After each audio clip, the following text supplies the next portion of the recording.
Poland has a nearly 1,000-year history with stunning medieval architecture, relics of World War II and its devastation, and castles and palaces in every corner of the country. However, the ancient country is also home to vast national parks, mountains, and lakes, as well as seemingly endless trails cutting through virgin nature just waiting to be explored. Continue watching to find out what you should do in Poland. Hello and welcome to another exciting video from our channel. With so much to see and do in this incredible city, let's look at the best places to visit in Poland in this video. Also, see the description below for the best Poland packages. Plan your trip using our list of the best attractions and activities in Poland. But first, please subscribe to our channel and press the bell so you don't miss any of our future videos. Let's get this started. Whatever your reason for visiting Poland, our list of the best places to visit in Poland will help you find the most beautiful destinations. Number 1. Krakow. Krakow, one of Poland's oldest cities, was first inhabited in the 7th century. Krakow's Old Town Center retains its stunning medieval architecture despite escaping most of World War II destruction that fell on other Polish cities. The Wawel Castle and the historic district of Kazimierz, also known as the Old Jewish Quarter, are both UNESCO World Heritage Sites in the area. Krakow has approximately 40 urban parks, including the 19th century Plany Park, which covers 21 hectares and forms a green ring around the city center, and the Lasek Walski Forest, which provides hiking and biking trails in a large woodland area just minutes from the city center. On rainy days, the National Art Collection of the Wawel is a must-see, as are period furniture, a massive collection of Flemish tapestries, the royal jewels, and a collection of weapons and armor dating back to the 15th century. Number 2. Warsaw. After World War II, almost 85% of Poland's buildings were turned to ash or systematically razed by Nazi forces, leaving the capital in ruins. As soon as the war ended, the city launched a massive effort to rebuild its historic core according to original plans. As a result, today's Baroque and Renaissance merchant houses are exact replicas of the originals. Despite the loss of collections held by museums and palaces during World War II, the city still has over 60 museums today. Aside from art and history museums, Warsaw has some unusual options such as the world's only museum of posters, a museum dedicated to the World War II Warsaw Uprising, a neon museum, and a museum of caricature. The National Museum, which chronicles the city's history, also houses Poland's largest collection of paintings, including a number of works from Adolf Hitler's private collection. Although Warsaw doesn't have as many parks as Krakow, Lazinki Palace and its formal gardens more than compensate. This 18th century palace is surrounded by 76 hectares of urban forest and houses a planetarium, an outdoor theater, pavilions, and other attractions. Number 3. Tatra Mountains. The Tatra Mountains, a national park from a natural border between Slovakia and Poland, despite the fact that the majority of the mountain range is in Slovakia. Because there are no longer any borders between EU countries, it is now possible to easily hike between them. On the park's Polish side, over 270 kilometers of hiking trails can be found. Risi, Poland's highest peak, is located in the Polish Tatras. It is the highest Tatras peak in either country that can be climbed without the assistance of a park guide, standing at 2,500 meters. Furthermore, the park contains over 600 caves, the longest, 23 kilometers, and deepest of which is Wielka Śnieżna, 824 meters. The waterfalls, streams, and mountain lakes can be found in the Tatras.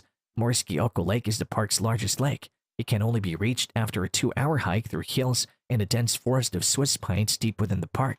Number 4. Wrocław. Wrocław has not always been a Polish city. It has belonged to everything from the Kingdom of Bohemia to Prussia to Germany over the centuries. Wrocław has only been an official part of Poland since 1945, when the end of World War II changed some of Europe's borderlines. The Lubomirski Museum is a good place to go if you want to learn more about the city's history. The museum covers the city's invasion by Nazi forces and later the Soviet Union, as well as a number of World War II events. The Wrocław City Museum rounds out the history by providing an overview of Wrocław over the last 1,000 years. The 13th century main market square, which includes St. Elizabeth's Church and the Old Town Hall, is Wrocław's oldest area. The Pan Tadeus's Museum, with multimedia exhibits and Polish customs, is only a few steps away. Number 5. Białowieża Forest Reserve. The Białowieża Forest Reserve, Europe's largest remaining section of the primeval forest that once covered much of the continent, has definitely earned its designation as a UNESCO World Heritage Site. The forest, which spans over 1,400 square kilometers, is located on the border between Poland and Belarus, with a hiking trail connecting the two countries. Białowieża is a bird paradise. Watchers and enthusiasts can join birdwatching tours led by local ornithologists. But the forest also houses bison and other large animals.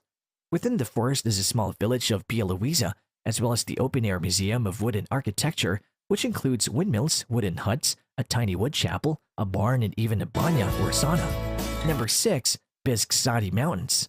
The Biskzadi Mountains are a massive mountain range that stretches all the way from Poland to Ukraine and Slovakia. They're distinct due to their polanina, a type of mountain meadow that's only found in the Carpathian Mountains. The valleys and meadows are ideal for hiking because they gently slope up and down rather than being too steep.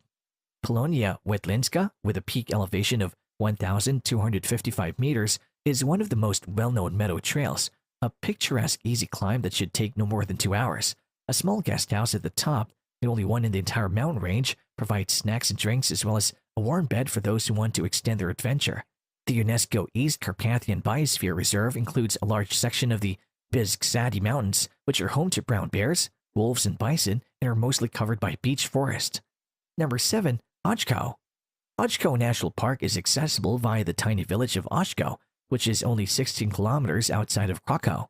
Ojko, Poland's smallest national park, is heavily forested and home to towering limestone cliffs, over 400 caves, and 2 river valleys. The park is home to over 500 species of butterflies, which take over the trails and flowering valleys in the spring and summer and are a sight to behold. The Trail of the Eagle's Nests, Poland's most famous tourist and hiking trail, connects 25 castles and watchtowers, including the Renaissance Castle at Piskowa Skala and Gothic Castle ruins, both of which are within the park's boundaries. The park also has 2 museums, one of which is a branch of the National Art Collection. Number 8. Gdańsk. The ancient city of Gdańsk, which sits directly in a bay on the Baltic Sea, is home to Poland's main seaport. The majority of the city's old quarter, known as the Royal Route, dates from the 17th century and has been beautifully preserved. The city gates, the prison tower, and a number of merchant houses are among the main structures here. Gdańsk is also home to St. Mary's, the world's largest brick church. It is located in Gdańsk, as are the star-shaped Wisłużcy Fortress and the Gdańsk Nowy Port Lighthouse. Although Gdańsk was not directly affected by the war, its Second World War museum is one of the best in the country. It includes vehicles such as a Polish Sherman tank and a German DKW motorcycle, as well as artifacts, documents, and photographs related to the war and the Holocaust. Number 9. Zilipi Village. Zilipi is best known for the folkloric flower paintings that adorn almost every building in the area. This custom began over a century ago when local women used a mixture of powdered dye and milk to cover dirty surfaces with colorful designs. Almost every cottage, barn, fence, and even St. Joseph's Church is now painted in this style, as are many interior spaces including walls and furniture. The House of the Women Painters is perhaps the most beautiful of the many decorated buildings. Felicia Krylowa, an early 20th century painter born in Zilipi, lived in the building, which has been converted into a folk museum. Her entire home inside and out is covered in flower paintings. The museum exhibits the history of the tradition as well as how the flowers are painted, and visitors can even try their hand at it. Number 10. Torun. Torun, one of Poland's oldest cities, dates back to the 8th century. Torun's medieval central market, as well as its many Gothic houses and wood-beamed 16th century buildings, were not bombed or destroyed during World War II. The birthplace of astronomer Nicolaus Copernicus, which has been converted into a museum about the scientist's life and work, is one of these houses. Another must-see in town, Museum Piernika, dedicated to a type of gingerbread unique to Poland, is another must-see in town, where visitors can try their hand at baking. The entire Old Quarter area has been designated a UNESCO World Heritage Site. It's a fantastic area to explore on foot, getting lost in small streets and discovering the architecture and soul of the area. Torun's 13th century Teutonic castle can be found here, though it's mostly in ruins except for the sewage tower and cellars, as well as a nearby watermill. And that's all we have for now. Thank you for watching. What are your feelings about Poland? Do you intend to visit? Please share your thoughts in the comment section below. If you like this video, please share it and subscribe to our channel for more fun. We'll see you in the next video.